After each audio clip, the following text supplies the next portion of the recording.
Senhoras e senhores, sejam todos novamente bem-vindos ao meu canal, Moisés Silva, Poesias e Poemas. Para quem gosta de poesias, para quem gosta de poemas, de literatura, de filosofia, de teologia, este é o canal, como eu sempre costumo dizer. Para quem já é inscrito no canal, para quem já nos acompanha desde os primórdios aí, sabe perfeitamente que nós estamos fazendo uma série de vídeos de poetas de língua alemã, uma pequena antologia bem interessante. E para quem não é inscrito no canal ainda, para quem chegou agora, eu sugiro que assista o primeiro vídeo desta série, que é bem interessante, vai falar sobre os porquês de eu ter escolhido uma antologia de poetas de língua alemã para vos recitar.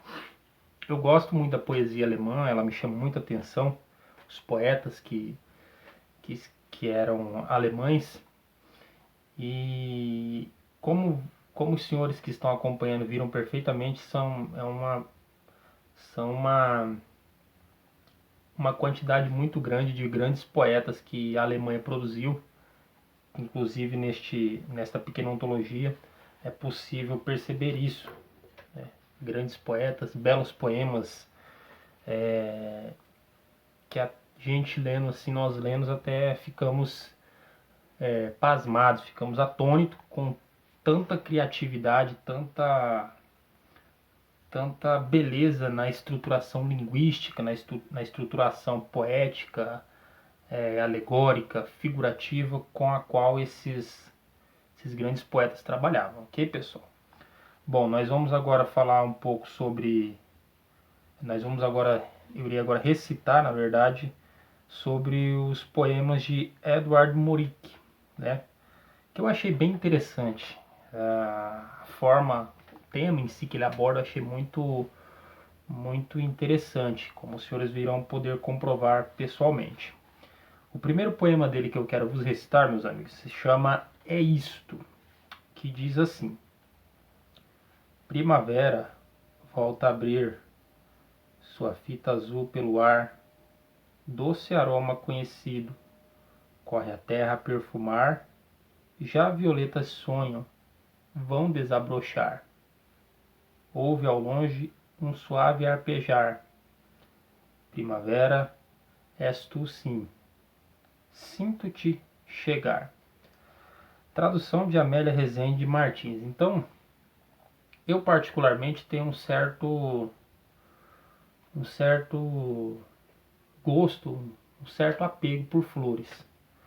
Como eu já falei em outros vídeos, eu gosto muito das flores, de ver a tonalidade diferente que as flores têm, o cheiro que elas têm. Eu acho um tema muito profícuo, a questão das flores, da natureza em si. Este poeta chamado Munch, Edvard Munch, trabalhou bem essa temática. O próximo poema do Munch que eu quero vos recitar se chama Canção do Caçador, que diz assim: Grácil é o passo da ave na neve, quando no alto da montanha ela erra, mais grácil escrita a mão da amada, traça em carta a mim em longe terra.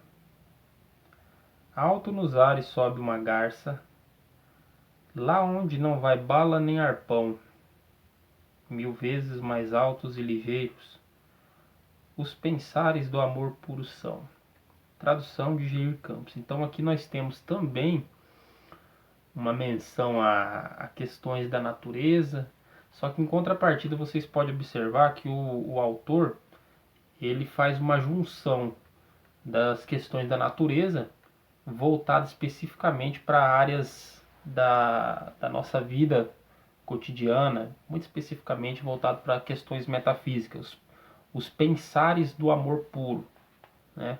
Ou seja, ele faz alguns contrapontos de uma maneira maestra e que acaba nos fazendo refletir. São figuras de linguagem bem construídas, alegorias, vamos dizer assim, que acaba incidindo em coisas que são de suma importância, né? ou seja, o próprio amor em si, o que é o amor. Eu, inclusive, tenho um vídeo aqui no canal sobre essa temática bem extenso, de aproximadamente uns 10 minutos, onde eu trabalho essa questão de maneira mais aprofundada. O próximo autor que nós iremos adentrar agora se chama Friedrich Hebel, que tem por título o seu poema Noturno, que diz assim: Noite que brotas e brilhas, quanta estrela te enfeitou. Lá no remoto horizonte, dize-me quem despertou. O coração em meu peito se afoga, pois sobe e cai uma vida gigantesca, que oprimindo a minha vai. Ó sono, vem a mim quedo, como a nutriz ao infante, e ao redor da luz mortiça traça um anel vigilante. Então aqui a gente pode perceber também construções linguísticas voltadas para questões metafísica, para questões da natureza, né? Que muitas das vezes acaba sendo tema bem profundo para nós refletirmos. Ou seja, ele coloca aqui: quanta estrela te enfeitou, né? Falando da noite que brotas e brilha. Então, assim, os grandes escritores, pessoal, os grandes poetas, eles sabiam perfeitamente trabalhar essas figuras de linguagem, esses tropos, né? Essas alegorias. Então, a gente percebe perfeitamente nesse poema aqui que foi traduzido por Agmar Murgel Dutra, que o autor soube perfeitamente trabalhar essa questão das figuras de linguagem voltada principalmente para questões da natureza, né? Ainda nos poemas de Friedrich Hebel, o próximo se chama Quadro de Outono, que diz assim: Este é um dia no outonal, como outro ainda não vi. O ar de tão sutil é como um suspirar das árvores, no entanto, perto como longe. Todo fruto bonito vem no chão rolar. Não vás da natureza interromper a festa. Deixá-la de sua própria ceifa se incumbir. Pois hoje cai de cada galho unicamente, ante um raio de sol, o que deve cair. Tradução de Amélia de Rezende Martins. Este poema, quando eu li, pessoal, e fazendo uma reflexão em cima agora, eu percebi um aspecto que muitos filósofos já haviam percebido, filósofos, teólogos já haviam percebido na questão da natureza, dessa temática em si. Vocês vão observar ao ler alguns filósofos, alguns teólogos, que muitos falam de filosofia natural. Muitos falam, por exemplo, de leis naturais, teologia natural. Isso é normal na linguagem filosófica teológica. Quando nós assistimos aquele grande filme, que é uma série bem interessante de filmes, chamado O Senhor dos Anéis, a gente vai observar ali uma série de construções históricas de seres de outro mundo, animais que basicamente a gente não encontra em outro lugar que não seja na história, como por exemplo árvores que andam, que falam, esses tipos de mito, esse tipo de, de objetos mais propício aí à literatura élfica, né, a mitologia élfica, esse tipo de coisa. Então, como esse autor aqui, ele também utiliza-se um pouco dessa linguagem, você observa perfeitamente que ele fala sobre essas questões de suspirar das árvores, né? Tem pessoas que dizem, filósofos, teólogos, que falam que a filosofia, a teologia natural, as leis naturais trabalham com essas coisas. Por exemplo, entender que as árvores têm vida, os vegetais têm vida. Então são algumas coisas que nos fazem refletir, né? Se nós formos olhar por esse ponto de vista, já traçando esses paralelos, né?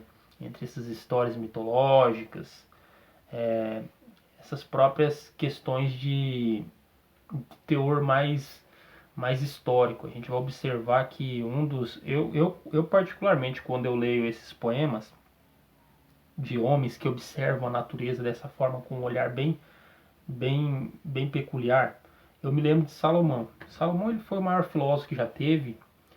A obra dele está espalhada em uns 3 ou 4 livros da Bíblia, e qualquer bom cientista que seja um bom conhecedor de história, ele vai observar perfeitamente isso que eu estou vos mencionando, sobre o teor de Salomão ter sido o maior filósofo. Eu não digo nenhum filósofo, porque um filósofo de verdade que se diga um bom filósofo vai saber perfeitamente que a filosofia de Salomão com certeza foi a maior. Ele foi um filósofo de fato, pelo fato do próprio Deus ter dito que ele seria o homem mais sábio e não haveria nenhum antes e nem depois do que ele. E o que é a filosofia, senão o amor ao conhecimento, ao aprendizado ou a própria sabedoria em si? Então, Salomão foi o maior filósofo de todos. Então, quando eu leio os escritos de Salomão, eu fico observando que ele, por exemplo, assim, ele parava e ficava olhando as formigas trabalharem, ficava olhando os homens trabalharem, ficava olhando o que as pessoas faziam no seu entorno contextual, social e político, não só as pessoas, como os próprios fenômenos da natureza. Isso me chama muita atenção, porque os maiores filósofos já diziam isso, que o maior livro da vida é o livro da natureza. Você vai observar o que acontece na natureza, os fenômenos que acontecem na natureza, para poder entender um pouco sobre a vida. Então eu reflito muito neste poema deste autor, chamado Rebel, Quadro de Outono, tendo em vista essas questões históricas. O próximo autor se chama Emmanuel Geibel, que tem um poema chamado Despedida, que diz assim: adeus e longe o pranto, um beijo ainda uma saudade. Adeus, querida, se já gozamos dias tão serenos, serena também seja a despedida. Repara quando o gro ergue o seu voo e das terras do sul vai à procura. Do norte uma saudade o acompanha, esperando da volta ainda a aventura. Assim também da nossa breve dita, brilhe sempre na alma nossa a lembrança. Recordações leais são áureas pontes, mediando entre a presença e a distância. Tradução de Bernardo Taveira Júnior. Então aqui a gente vê uma bela composição romântica, né, muito interessante, que acaba nos fazendo refletir sobre essa temática do amor. Ok, pessoal? Então são esses poemas desse vídeo. No próximo vídeo eu estarei trazendo mais alguns poemas. O próximo autor se chama Fyodor Storm, com o poema Amor de Mendigo. E eu espero que os senhores tenham gostado aí desses belos poemas, ok, pessoal? Até o próximo vídeo, então.